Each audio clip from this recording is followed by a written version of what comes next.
جب تک صرف عالم تھے، ہاں جی جب تک صرف عالم تھے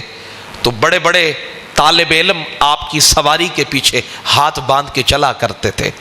لیکن جب شاہ شمس تبریز رحمت اللہ علیہ ایک دن آپ پڑھا رہے تھے مکتب میں تو حضرت شاہ شمس تبریز رحمت اللہ علیہ تشریف لائے، آپ کو حکم ملا کہ آپ کے سینے میں جو عشق ہے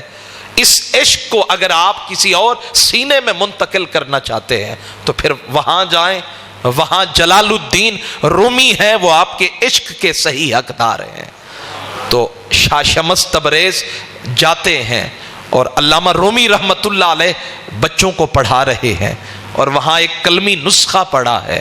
اور جب آپ نے وہ کلمی نسخہ دیکھا ہاتھوں سے لکھا ہوا سالوں کی محنت تو آپ نے پوچھا یہ چیز یہ کیا ہے؟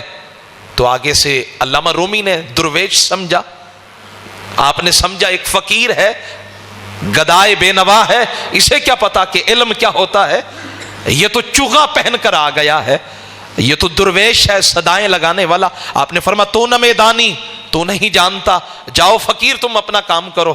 یہ درویشوں کی لین نہیں ہے، جاؤ اللہ اللہ کرو، یہ محنت ہے، یہ علم کے یہ خوبصورت شاہکار ہیں، یہ میری سالوں کی محنت ہے۔ بس وہ پڑھا کے گھر میں گئے، حضرت شاہ شمس تبریز جلال میں آ گئے تو آپ نے وہی کلمی نسخہ اٹھایا، وہ جو حوض تھا نا اس میں چھوڑ دیا۔ طالب علموں کی دوڑ لگ گئی، کہا یہ بھی کیسا درویش ہے، ایک سوال کا جواب نہیں دیا، جلال میں آ کر کلمی نسخہ اٹھایا، کتابجہ اٹھایا، پانی میں ڈال دیا۔ درویش یہ تم نے کیا کر دیا، ہمارے استاذ کی سالوں کی محنت کو ضائع کر دیا، پانی برد کر دیا۔ جا کر دوڑ کر بتایا مولانا رومی رحمت اللہ علیہ کو، مولانا رومی دوڑے دوڑے آئے، چہرے پہ ہوائیاں اڑی ہوئی ہیں،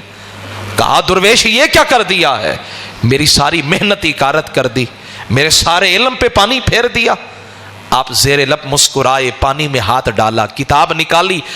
پانی میں سے نکالی، لیکن پانی میں سے نکالنے کے باوجود کتاب خشک تھی،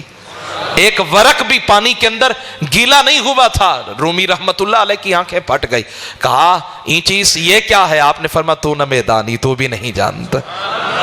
تو نہیں جانتا یہ کیا ہے؟ جب تو مجھے کہہ سکتا ہے کہ تو نہ دانی، تو نہیں جانتا، تو پھر میں بھی تو کہہ سکتا ہوں نا، حق رکھتا ہوں کہ تو نہ دانی، تو نہیں جانتا۔ مولانا روم رحمت اللہ علیہ کو آپ نے کہا کیسا علم پڑھا ہے، اگر کتاب آنکھوں سے دور ہو جائے تو پھر علم باقی نہ رہے، آؤ ایسا علم دو کہ پھر قیامت تک رومی رومی کے نعرے لگتے رہے، آؤ ایسا علم دو۔ اور پھر جب سینے سے لگایا عشق کی دولت عطا فرمائی، پھر وہی رومی ہے،